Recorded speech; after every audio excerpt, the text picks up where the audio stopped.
Hello. In this unit, we're going to discuss knocking doors versus cold calling on the phone. Now, for a long time, I've been a huge advocate of calling on the phone. And if you're calling off a large list, the phone is the quickest, easiest, most efficient way of getting a hold of the maximum number of people. However, think it through in this context. Since we're going through to a limited number of places, and since there's only so many listings in our area, usually between 60 to 100 to 200 depending on how wide you want to make your zone, we need to be very, very focused and selective. Now, the reason I've gone back to the old school method of knocking on the doors of active listings is quite simply because face-to-face has a much higher conversion percentage if done properly. One of the keys to going out and properly knocking a door is how you present yourself and your company and what you can bring to the table. Before you go out there, you pretty much want to know what you're going to say.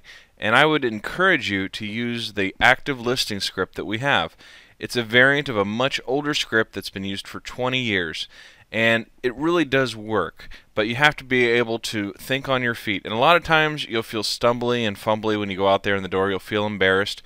What you need to do is double your volume, be a little bit bold, and just go out there and do it. And you'll make mistakes, you'll feel awkward, you'll have the occasional door slammed in your face, you'll have jerks that you deal with, people that say, I'm offended by the fact that you came to my door, and don't you see the no solicitation sign, are you retarded and blind, and blah blah blah. I've gotten all that. Every salesperson gets that, because some people, their defensive mechanism for turning off salespeople is to be rude. And then again, there's some people out there that are just jerks.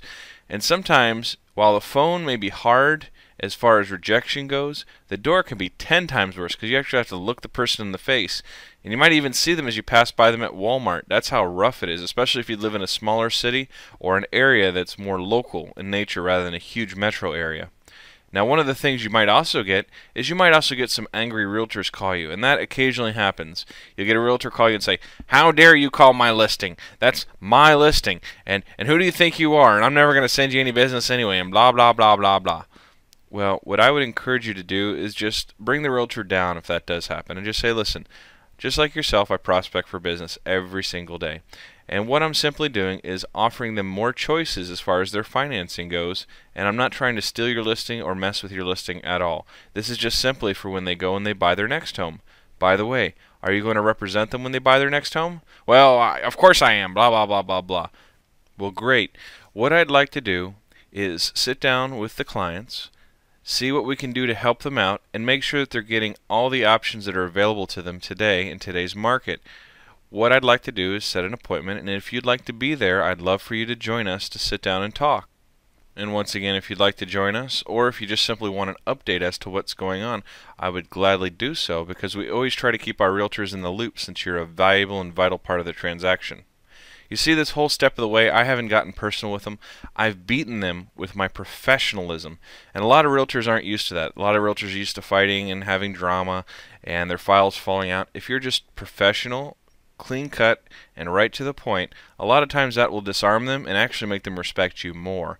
Because what they're really doing is they're afraid you're going to jack up their listing. They're afraid you're going to turn that person away from them and refer them to another realtor.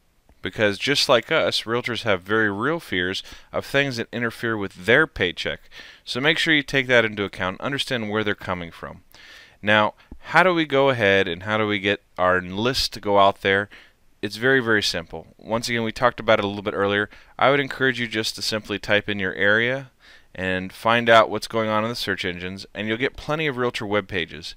Many of them have IDX or Internet Data Exchange web pages where they can go into the MLS, the multiple listing service, and you can actually pull up every home in the area. Zillow has a lot of stuff in it now. Yahoo Real Estate has a lot of stuff. So you're never going to be without a lot of targets, and you can switch up your areas, and I would encourage you to hit an area probably once every couple weeks. You can actually cycle through, and that's what I'm doing. I've separated things out into different regions, and I go out and I try to see between 5 to 10 people a night, and off that I usually get 2 to 3 really good appointments every week, and off of that I can usually meet with 1 to 2 realtors and have a reason to meet with them. And if I really wanted to push it really hard and just go to that next level, I could probably sit down and lock in about 1 to 2 realtors a week on top of the applications I'm getting. So it's a different approach. and the potential of rejection is much higher, but the business is near instantaneous. Your net cost of doing this is as close to zero as you can get, other than just simply gas and whatever literature you may bring out with you. And the nice part is, it's effective. It actually does work. There's no mystery to it. You don't have to wait months. You don't have to send out big mailers, cross your fingers, and hope that it'll take weeks for it all to come back. And you also want to incorporate other things, like once you get their information, add them to your constant contact list.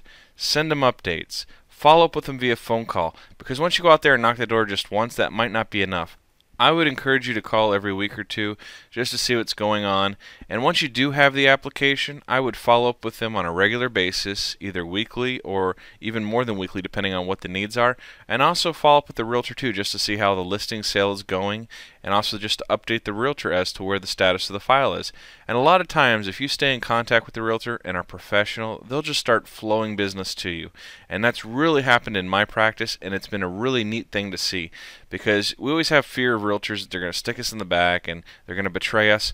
But in the end, realtors just want to feel comfortable. They want to make sure their clients are in good hands. And of course, since you're an amazing sales professional, they are. Now, the next unit, we're going to talk about direct mail via the post office and whether it works or not. And I'd like to have an honest conversation about where that can go. All right, let's go on to the next unit.